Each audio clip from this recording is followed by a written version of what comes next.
nós vamos dar início a um treinamento solicitado pela EBSER-SED para manejo clínico do paciente portador do dengue. Esse fato se deve ao aumento exponencial de casos ocorridos no Brasil no início desse ano.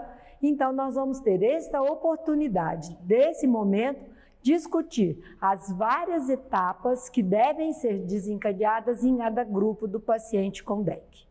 Esse tema, então, que nós vamos abordar é sobre o manejo clínico da dengue. É um tema que realmente ele vai e volta. Nós tivemos atualização agora, em janeiro para fevereiro de 2024, saiu um novo manual clínico de manejo, então isso também nos trouxe um apoio muito bom. Aqui nós temos o ano de 23 e aqui o ano de 24. Então a gente vê na semana 5, que é até o final de janeiro, começo de fevereiro, nós já vamos ter então aqui uma explosão no número de casos. E essa é a situação, Até a semana, esse é o compilado do Ministério da Saúde, é um pouco mais atrasado, mas a gente vê a explosão de casos que a gente começa a ter em 24, a incidência de óbitos, Então, nesse vermelho mais escuro, são os estados com maior número de casos, Minas Gerais em termos de estado, e o Distrito Federal. Os sorotipos circulando, Minas Gerais está circulando o sorotipo 1 e 2, e a gente sabe que a circulação de mais um sorotipo aumenta a chance de formas graves, que é um dos definidores. Então, aqui, em 2023, nós tivemos 1.094 óbitos em 1.658 casos prováveis. A gente sabe que a confirmação muitas das vezes não acontece. A confirmação pode ser feita pelo critério clínico epidemiológico, mas também laboratorial. E o que a gente tem aqui, em 2024, a gente já tem, comparativamente, de casos prováveis entre 2023 e 2024, nós tínhamos em 2023, no mesmo período, 44 mil casos. Esse ano nós já temos 120 mil.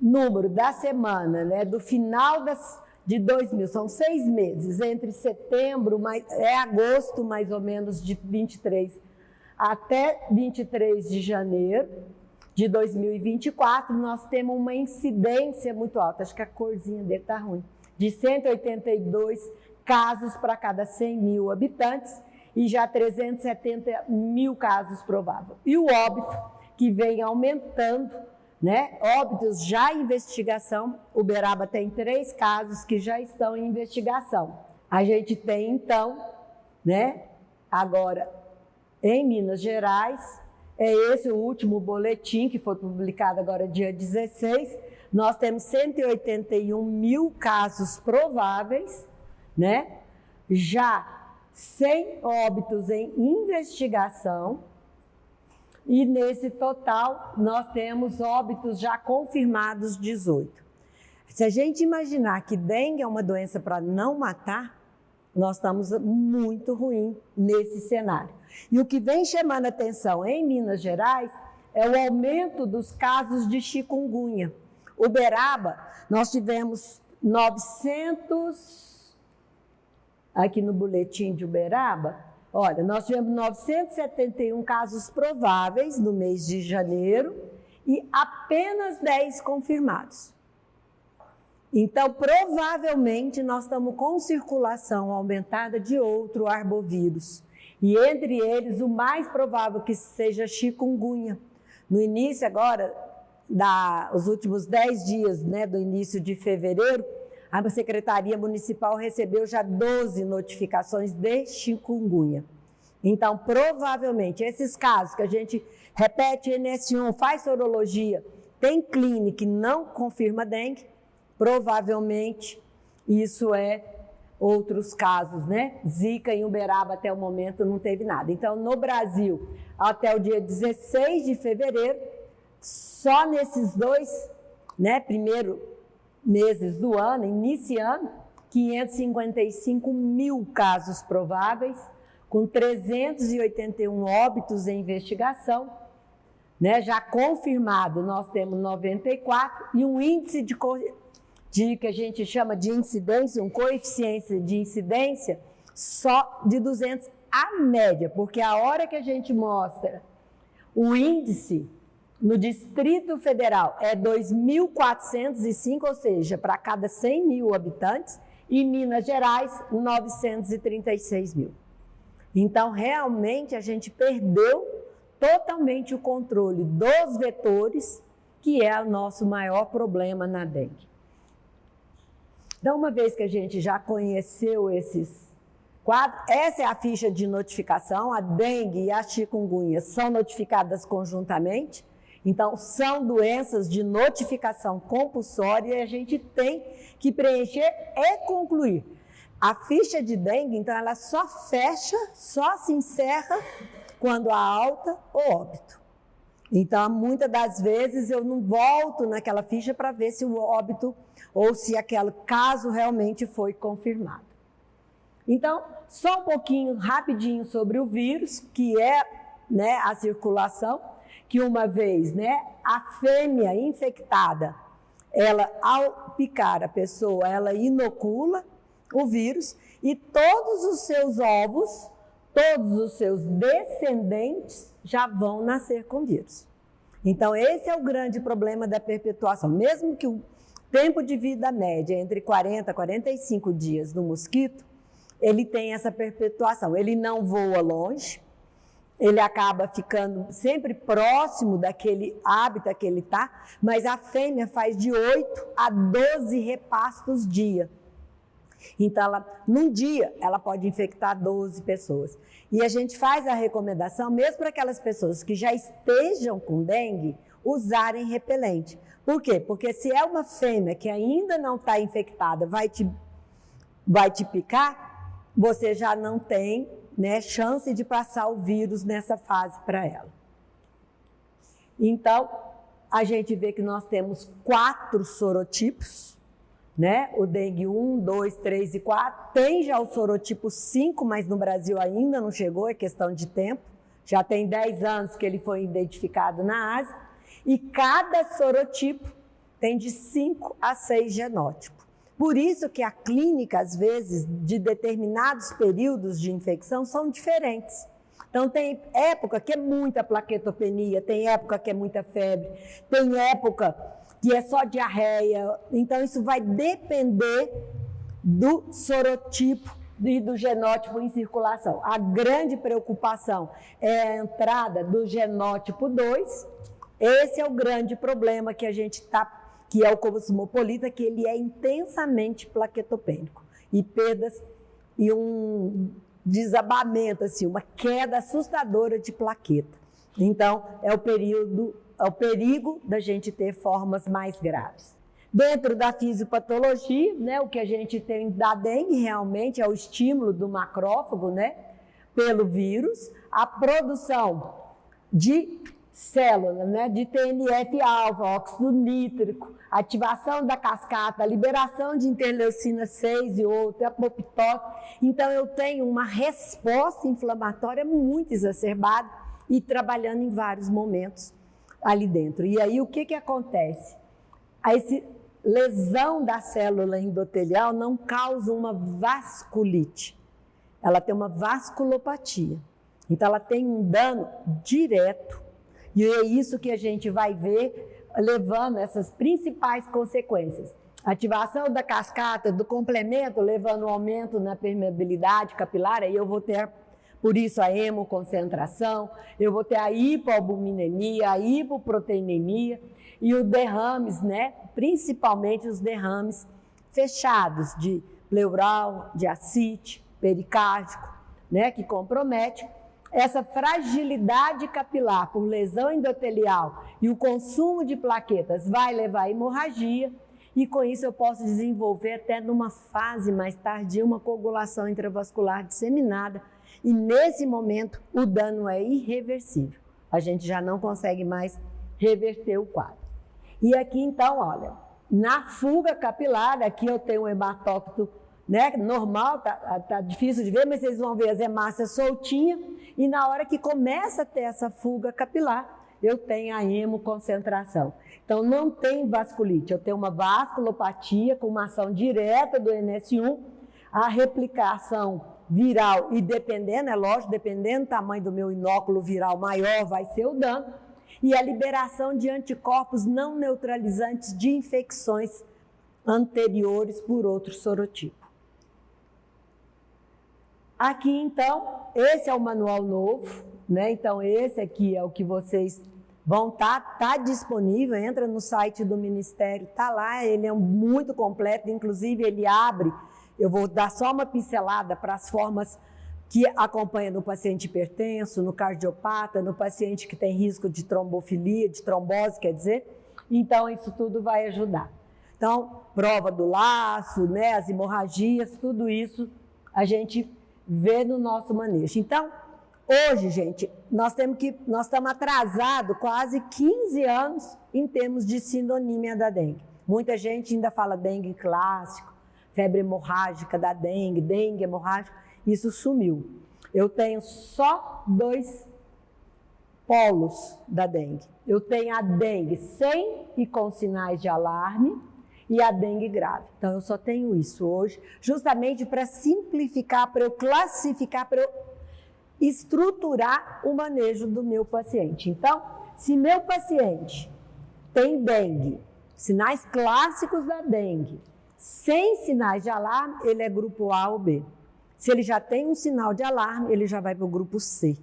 E se ele já tem os 3 ou apenas um ponto dos fatores que levam à dengue grave, ele já é classificado como grupo D.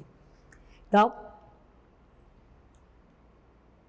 aqui, o problema é isso que a gente brinca, que a dengue você sabe como começa, mas nunca sabe como ela vai terminar. Então, é uma doença de evolução, é uma doença que tem um perfil ruim. Não existe modelo em humanos, né? E muito menos os animais. Eles infectam, eles têm viremia, mas eles não adoecem. Então, eles não servem de modelo para eu estudar a resposta e ver algum medicamento, desenvolver alguma coisa. Então, a gente está muito perdido nessa fase. Eu tenho que ter 4 infecções para poder me considerar imune. Então, uma infecção não te imuniza, só após o 4º episódio por 4 sorotipos diferentes. E tem fatores, tanto do hospedeiro, como do ambiente, como do agente, que podem modificar o curso dessa enfermidade. Então, só para a gente relembrar, sintomas clássicos, dor de cabeça, febre alta. Prestem atenção, este ano a dengue não está vindo com febre alta. Febrícula, 37,8, 38, 2 dias e some. Aqueles quadros bem início, quem viveu a dengue em 2005, 2009, que era temperatura de 40, 3 dias, isso a gente já quase não vê nesse ano. Náuseas e vômitos, manchas, dor muscular e dor atrás dos olhos. E, já começando, eu vou pontuar várias vezes os nossos sinais de alerta. Então, dores abdominais intensas, vômito persistente, acúmulo de líquidos, sangramento de mucosa e hemorragia. Então, essa, né, é as fases da dengue. Então, eu tenho 3 períodos e um 4º pós-dengue. Então, eu tenho um quadro febril, um quadro de fase crítica e uma fase de recuperação. Gente, cuidado, nós estamos tendo muito dengue assintomático, pouquíssimos oligosintomáticos, e você às vezes vai detectar por uma complicação. Eu tenho o período, então, inicial, em que eu tenho febre, aumento da viremia, a desidratação, começa o período de defervescência em torno do 4º para o 5º dia, e aí o paciente começa a sentir melhor, mas é aí que os exames e a clínica agravam. Então, a gente tem uma redução das plaquetas e uma elevação do hematócrito. O período de recuperação em torno do 8º para o 10º dia, já continua aumentando os índices de IgG e IgM, estabilidade do hematócrito e a reversão no número de plaquetas. E essa fase de sintomas persistentes da dengue, que podem persistir por meses a anos. a gente tinha um ambulatório aqui mesmo, todas as quartas-feiras, para acompanhar pacientes com sintomas persistentes da dengue. E a gente teve muita queixa de astenia, dinamia persistente, cefaleia, perda de memória, distúrbios cognitivos. Então, dengue não termina quando ela termina. Essa é uma das verdades. O outro, então, o início sempre é abrupto da febre, então é aquele paciente que está super bem de manhã, depois do almoço ele começa a ter febre, mal-estar, e geralmente essa febre era alta e ela dura entre 2 a 7 dias. E não adianta eu me entupir de antitérmico, que a febre vai vir na horário que ela tiver que vir. E a fase, então, junto, eu tenho febre, dor retroorbitária, dinamia, hiporexia. Então, uma das coisas que chamam muita atenção no último treinamento da SBI, o professor Benedito da USP de Ribeirão, ele fala assim, o doente começou a comer, tá ótimo, tá sarando da dengue. Então, esse é um dos marcadores importantes na recuperação do paciente. A cefaleia, a intensidade é variável do perfil que o paciente já tinha. Se era um paciente já enxaquecoso, paciente que já tinha cefaleias de outras etiologias, ela vai ser, às vezes, o sintoma mais prevalente no quadro. O rash cutâneo, geralmente ele aparece entre o 3º para o 4º dia, mas às vezes, se já é a minha segunda infecção, ele vai ser precoce, às vezes ele vai aparecer entre 24 e 48 horas. Tem muita mialgia, aí começa o nosso problema com a chikungunya. Será que a mialgia e artralgia é da dengue ou é da chikungunya? Esse é um dos grandes dificuldades que a gente tem. Aqui, então, a fase crítica, ela começa no início da defervescência da febre, entre o 3º e 7º dia, e começa, então, o risco do aparecimento dos sinais de alarme.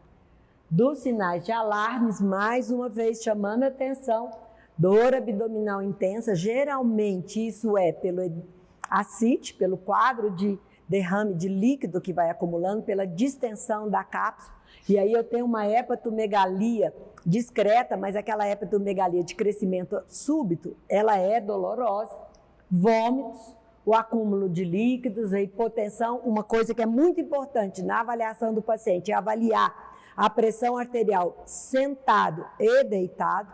Essa confluência, né, das pressões é um sinal de gravidade, é um sinal que não vai evoluir muito satisfatório. A hepatomegalia, sangramento de mucosa espontânea ou provocada, né? Às vezes a pessoa, não, fui assoar o nariz, fui escovar dente, fica atento para avaliar. Criança muda muito o estado, né, de consciência, ela está letárgica, está irritável, o adulto idoso também, e o aumento progressivo do hematócrito. Plaquetopenia faz parte dos sintomas da dengue, mas a queda abrupta da plaqueta é um sinal de alarme. Você viu o doente ontem, ele tinha 120 mil. Você está vendo o doente hoje, ele tem 30 mil, esse doente tem que ir para a UTI. Tá? Esse paciente precisa de hospitalização. Então, até, como que eu vou confirmar? Até o início do 5º dia, eu posso fazer tanta detecção por um RT-PCR, a gente tem esses... Hoje, né, o Estado está propiciando, mas é limitado, é difícil, demora, mas a gente precisa, inclusive, para determinar o sorotipo que está circulando. A pesquisa do antígeno NS1, positivo confirma, mas negativo não afasta, porque vários fatores interferem na positivação desse antígeno. O isolamento viral, isso é só laboratórios de pesquisa, e imunohistoquímica, quando a gente vai mandar biópsia de vísceras no paciente pós-óbito, né? Só nesse momento. Então, um ou mais desses testes positivos confirma. E se ele permanecer, todos os testes negativos, você pede uma segunda amostra para IgM, que você tem que mais na frente fazer nova mensuração, e o ideal é quantificar para ver o aumento progressivo nos títulos. A partir do 6º dia, ainda assim, eu começo a fazer IgM. Eu já sei, vocês vão ver, a partir do 2º episódio, esses períodos são mais curtos e às vezes mais difícil o diagnóstico. Quem já teve o segundo ou está no terceiro episódio. Uberaba, há mais ou menos 10 anos, não circula o sorotipo 3 e nem 4. Então, nos últimos 10, 15 anos, circulou prevalentemente ou 1 ou 2. O 1, nos últimos 5 anos, tem sido só ele. Então, a entrada de um novo sorotipo vai colocar em risco pessoas que nunca foram expostas àquele sorotipo. Então, a gente realmente pode ter uma elevação do número de casos. Você coleta a amostra de sangue em 2 fases, na fase aguda, a partir, e pode coletar na convalescência. Por quê? Se eu tiver só IgG, às vezes meu IgM não vai mais positivar ou vai aparecer numa quantidade muito pequena, e aí eu tenho que ver o aumento da titulação do IgG depois de 2 semanas. Aí tem um problema, né? Para a gente ver, eu tenho uma imunidade soro específica e duradoura. Eu tive tipo 1, nunca mais eu vou ter tipo 1. Mas eu estou suscetível ao 2, 3 e 4. Uma vez suscetível, eu tenho uma imunidade heterotípica em curtos. Por isso que os nossos surtos de dengue são a cada 3, 4 anos. Por quê? Se eu tive um muito grande, hoje nós estamos em 2024, em 2021, 2022, tem 2 anos mais ou menos que todo mundo está mais ou menos imune. Essa imunidade que é só memória, né? Ela não te dá imunidade duradoura. Então você acaba, né, tendo risco de uma nova infecção. A infecção secundária aumentaria a viremia, né? Então essa viremia maior, eu vou estimular a produção de anticorpos na infecção secundária diferente da primeira. E o que eu vou ver então? Nesse momento, eu posso ter precocemente o isolamento do NS1, às vezes no primeiro dia de sintomas, ou ele ficar negativo. Eu não ter mais NS1 apresentável na infecção secundária. E aqui, então, o PCR vai me ajudar. E aqui, às vezes, eu não tenho IgM, aí eu vou ter que fazer IgG na infecção secundária. Tem pacientes que já teve. Então, no vírus da dengue e zika, por serem flavivírus, eu posso ter reação cruzada. Então, às vezes, vem um NS1 ou vem um teste rápido, que não serve o teste rápido, o de plaquinha, não serve para notificar. Então, eu preciso de um desses para notificar. Então, pode ter uma reação cruzada, vem tudo, né? Quem já teve doente que vai ser investigado de linfadenomegalia, né? Quando tem Epstein-Barr, citomega, tóxico, você pede, vem tudo o IgM, depois é que realmente vai aparecer o verdadeiro.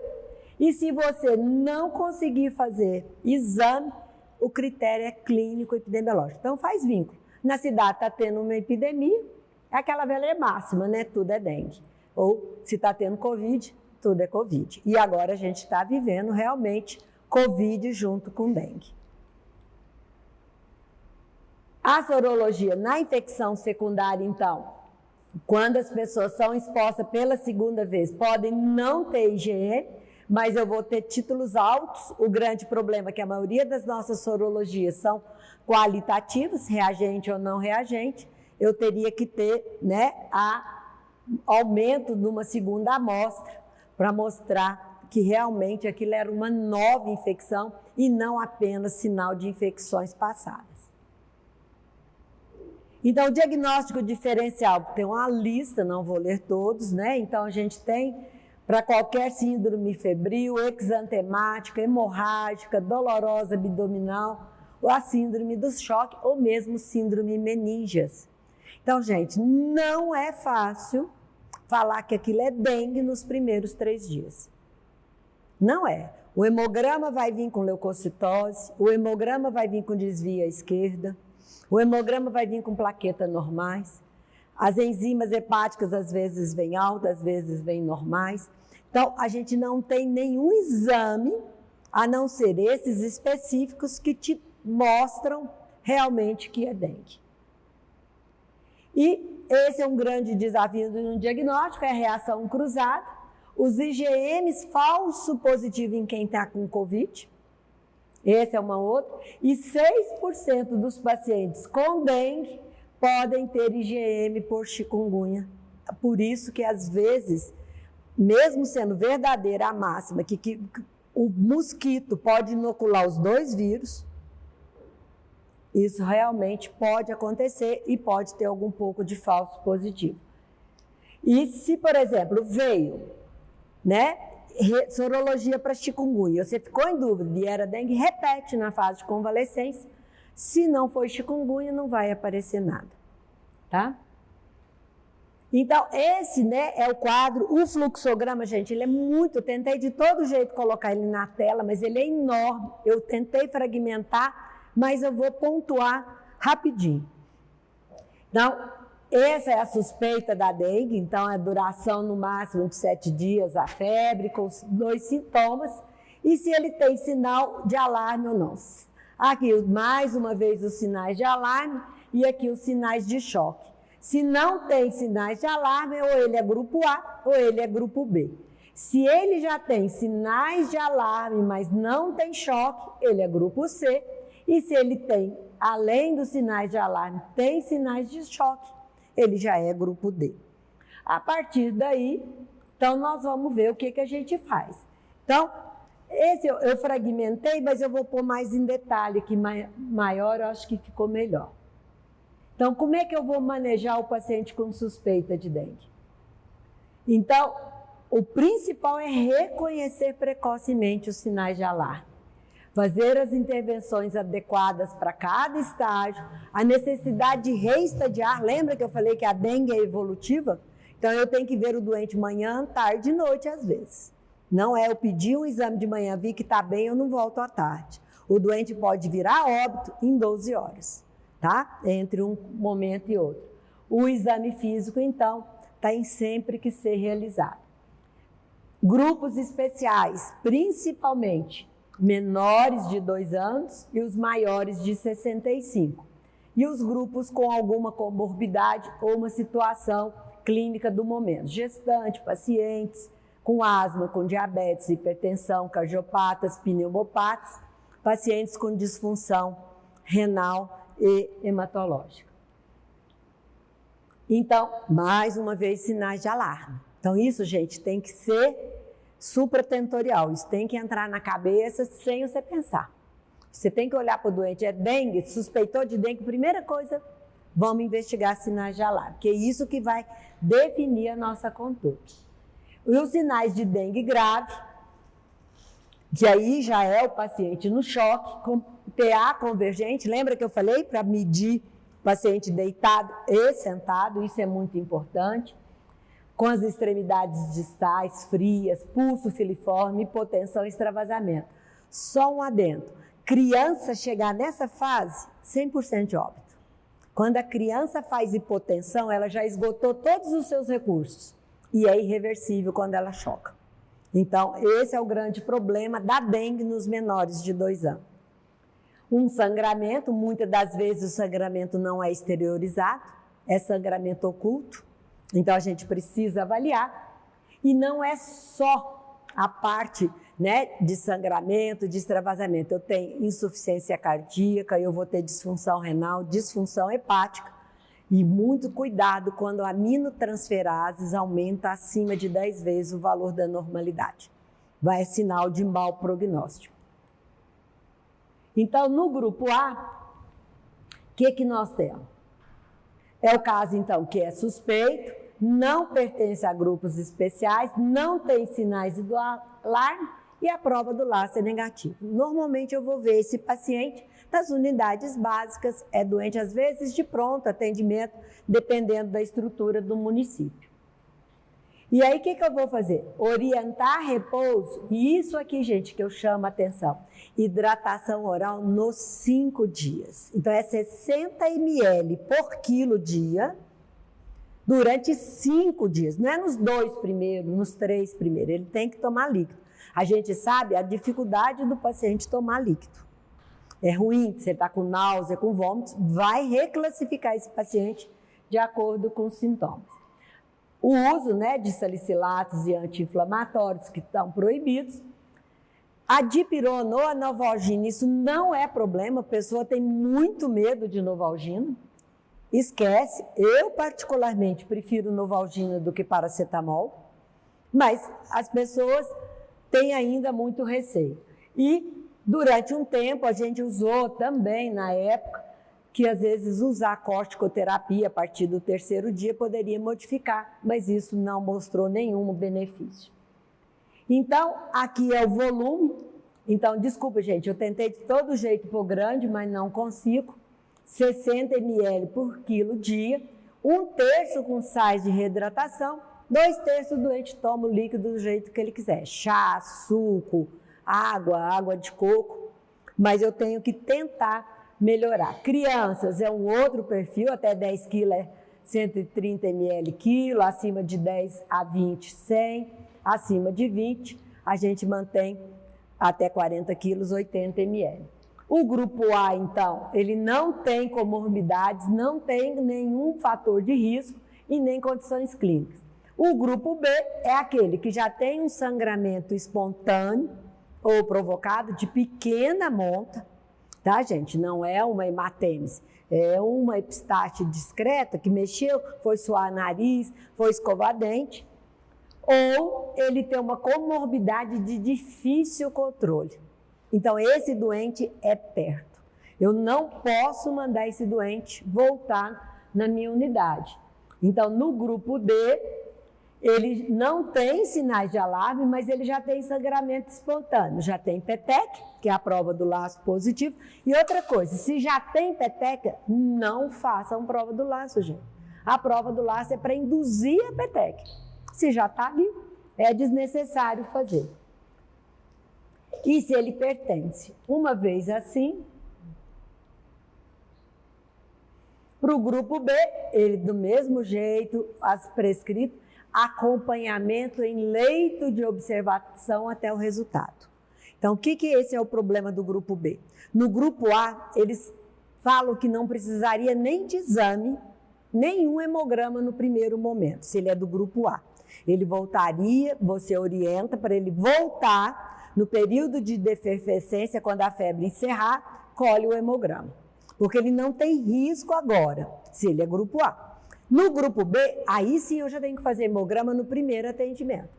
E esse doente aguarda até eu ver o hemograma. É o mínimo que a gente faz por esse paciente. Só que esses pacientes ficam na rede básica, eles não vêm para nós, a não ser que ele já apresente um sinal de alarme, que aí entra no grupo C.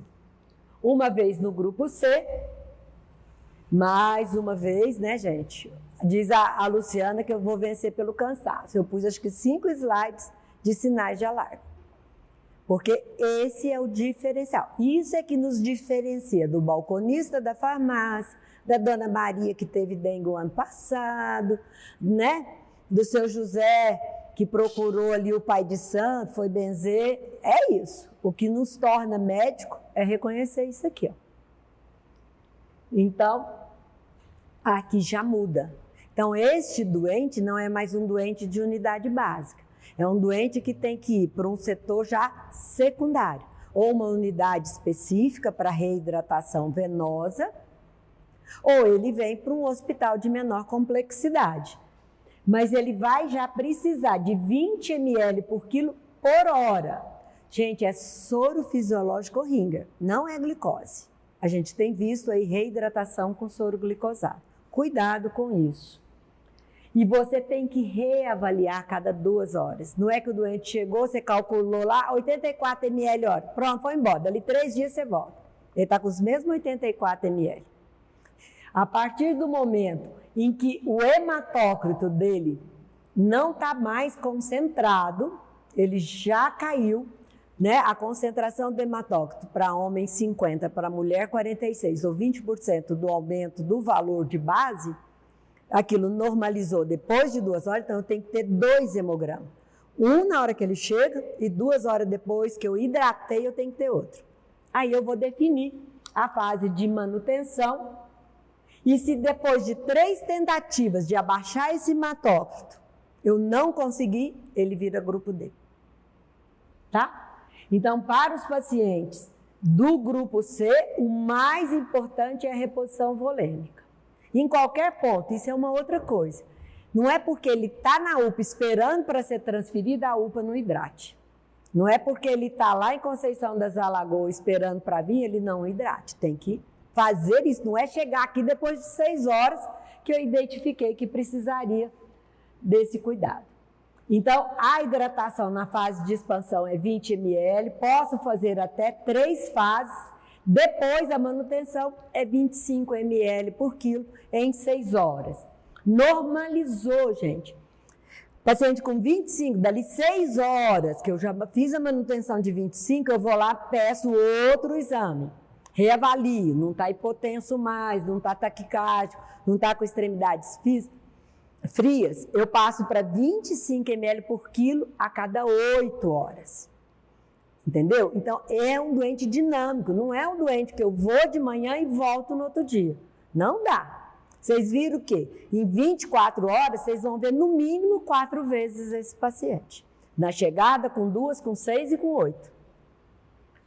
Ele tem que coletar outros exames, eu falei da parte, principalmente aminotransferases, a parte de glicemia, ainda mais se ele tiver comorbidades, ainda é um grande problema. Radiografia de tórax, não precisa de tomo, é só para eu ver se tem derrame. Por quê? O que é o grande problema nessa fase crítica? Tudo extravasou. Eu vou hiperidratar, dali 3 dias tudo vai voltar. E eu preciso saber o que tanto que vai voltar, certo? E os pacientes do grupo C não recebem alta com menos de 48 horas. Ele só vai ter critério de alta depois de estabilidade hemodinâmica e de hematócrito. Então, esse aqui é o grupo C, e se ele não melhora, nem do ponto de vista de hemoconcentração, nem de sinais hemodinâmicos, ele vem para o grupo D. Aí agora eu vou pôr maiorzinho. No grupo D, então ele já tem sinais de choque. Quem lembra, não sei se de vocês estavam no PS, o dia que chegou aquele jornalista. Ele chegou em franco quadro de choque, né? Acho que nós vimos totalmente fechado. Ele já estava com livedo, ele já estava com cianose de extremidade, ele já estava com PA média menor que 60, e era um moço rígido, extremamente rígido. Tudo por quê? Mal conduzido. Ele passou de 4 a 5 vezes no serviço de saúde, tanto público como privado, e não foi conduzido adequado. Todos davam alta, sem valorizar os quadros. Então, gente, eu não tenho nenhum exame sofisticado. Eu não preciso da minha época era PVC, né? Hoje é de PAI, não preciso de Swan-Ganz, não preciso de nada. É exames físicos básicos, que eu vejo isso, enchimento capilar, pressão arterial, diurese. Então, é tudo muito simples. Mas é lógico que eu preciso avaliar melhor depois esse paciente. E aí, olha, quando extravasa, o grande problema, quando extravasa plasma, ela vai fazer os derrames, vai levar o choque. Sangramento grave, às vezes, né, essa paciente que está na UTI tem uma história de ter tido uma hemorragia intestinal, parece que na origem, por isso que ela veio, teve uma diarreia e depois evoluiu. E não esquecer dos outros órgãos que também podem estar envolvidos. Então, olha como é que é interessante esse quadrinho. Quando eu não tenho choque, a frequência cardíaca está normal, temperatura está normal, o paciente está com rosadinho, o pulso está cheio, né? O enchimento capilar está normal, a pressão arterial está normal para a idade e para a condição clínica, o ritmo respiratório, o paciente não está taquipneico, e a diurese está em torno de 1,5 a 4 ml por quilo hora, porque o mínimo é 0,5, mas o normal é de 1,5 a 4. Aí o paciente começa a fase inicial do choque. Então, nessa aqui, eu interfiro muito melhor. Agora, ele já está taquicárdico, já está com extremidade fria, pulso fino, o enchimento capilar já reduziu, já aumentou, quer dizer, a redução da pressão de pulso, ela começa a ficar convergente, e começa a cair a diurese. Agora, quando ele chega nessa fase tardia com hipotensão, olha o tanto de eventos que esse paciente já tem. Ele já está com a pressão arterial, né, menor que 10 milímetros, a pressão arterial sistólica. A pressão arterial, às vezes, é nem detectável. Já tem acidose metabólica, né? Pode ter um aumento da frequência respiratória e, às vezes, nem está urinando mais. Então, é melhor eu trabalhar aqui. O melhor é aqui, né? Não deixar passar daqui. Mas é melhor eu trabalhar aqui do que eu trabalhar no paciente nessas condições. Então, quando eu tenho já uma pressão arterial sistólica menor que 90, uma média menor que 70, essa doente que veio lá de Pedrinópolis chegou com a pressão arterial média de 55, com DVA em veia periférica. Então, a gente viu que a gente está em dúvida realmente se era dengue, mas mesmo assim é um paciente mal conduzida. Ele é rápido, olha gente, em 12 a 24 horas o meu doente morre. E não adianta aquelas bobagens de máquina que faz uma hemolenta, que faz plasma, féres e não sei o quê. Nunca vi ninguém escapar depois que entrou nessa fase grave do choque. Então, essa hipoperfusão vai piorar, né, as disfunções e coagulação intravascular é um grande. Imagine se ele sangrar. Aí que vai ficar pior, né? E aí, então, eu tenho que fazer a reposição, gente, aqueles 20 ml que eu fazia em 2 horas lá no C, é em 20 minutos. Ah, doutora, é cardiopata, vai encharcar. Faça. Depois você vê o que você faz. Se ele está chocado, faça. Ah, vou correr um soro Ringer de 250 aberto. Onde está escrito isso? Então, nós temos um manual, nós temos um fluxograma definido. É só seguir que a gente tem mais sucesso do que não obedecer. E eu preciso reavaliá-lo, né? Em 15 a 30 minutos. Eu corri em 20, dali 30 minutos meu doente tem que ter tido uma resposta. E depois solicitar novo hematócrito. Aqui, então, eles ficam em leito de UTI, eles precisam ter estabilidade, tanto hemodinâmica como do hematócrito, e você pode repetir também 3 vezes. Então, em 1 hora, esse doente meu tem que ter uma definição da vida dele. E depois da melhora clínica, a gente volta para a fase do grupo 6, 25 ml por quilo a cada 6, 25 ml por quilo a cada 8. E se o hematócrito está em queda, a hemodinâmica normalizou, esse é o nosso objetivo. Então, eu não presenciei, não tem sinal de sangramento. Ótimo, meu paciente virou grupo C e a vida segue. Mas se o hematócrito, né, tá em queda, mas o choque persiste, aí eu vou atrás de hemorragia. Então, é a primeira situação que eu tenho que investigar e avaliar a parte da coagulação. Aí a necessidade já do uso de drogas, né, vasopressoras, mesmo depois de 3 ciclos que eu fiz, eu tenho que iniciar. E como eu uso o hemoderivados, né? O Dr. Leonardo está aqui, espero que eu não fale besteira, mas isso é específico para dengue. Se eu tiver hemorragia, eu tenho que transfundir hemácias. Se eu tenho uma coagulopatia, eu tenho que avaliar, e é lógico, aí a especialidade tem que estar envolvida para definir se eu vou fazer plasma, vitamina K, se eu vou fazer CRI. E quando eu faço plaqueta? Isso é uma coisa que vocês vão ver muito. Vai chegar paciente com 30 mil, 40 mil, 20 mil plaqueta e todo mundo fica louco para fazer plaqueta. Então eu brinco sempre o seguinte, eu falo, o vaso está furado. Você vai dar plaqueta, elas vão embora do mesmo jeito. Então, eu só faço plaquetas se o sangramento não for controlado, depois de tudo corrigido, e se ela está menor que 20 mil. Estou tendo sangramento, então precisa, certo? Então, muito cuidado com essa indicação. E se o hematócrito está em queda, a hemodinâmica normalizou e meu paciente agora entrou em insuficiência respiratória. Essa é a dinâmica da dengue grave.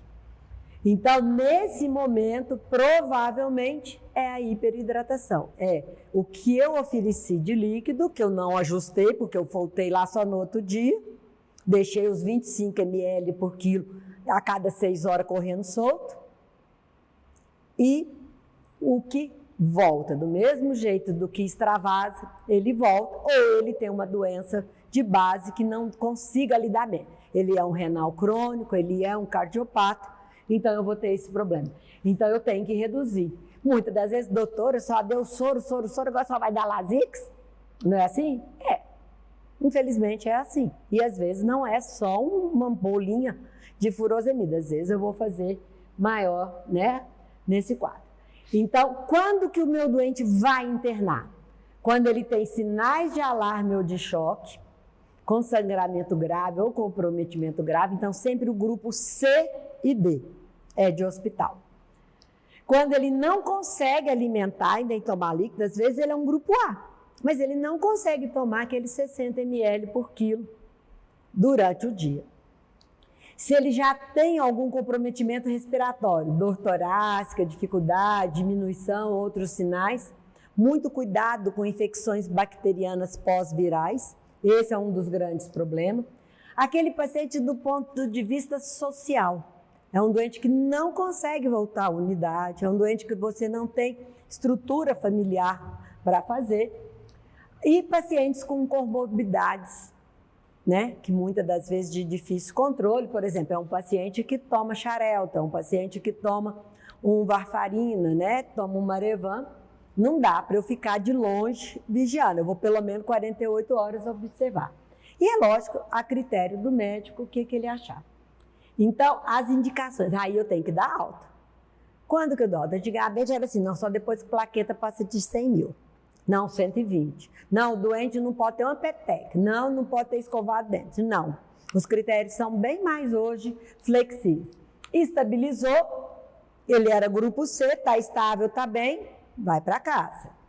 O quadro clínico, não tem febre, não está tendo hipotensão, a diurese está boa. O hematócrito tem 24 horas que ele normalizou para aquele paciente. E as plaquetas estão em constante elevação acima de 50 mil. Porque muitas das vezes a gente vai ver plaqueta, estava 10 mil, aí no outro dia veio 35. Aí você fala, oba, acho que amanhã eu vou dar alta, aí ela volta para 28.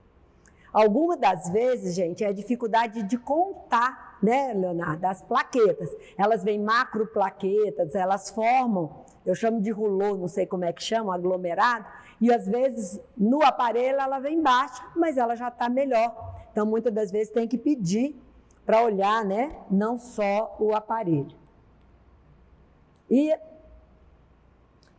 a terapia antitrombótica diante de um diagnóstico de dengue. Esse é um grande problema. Meu doente acabou de fazer uma angioplastia, pôs um stent ontem, hoje ele amanheceu com dengue.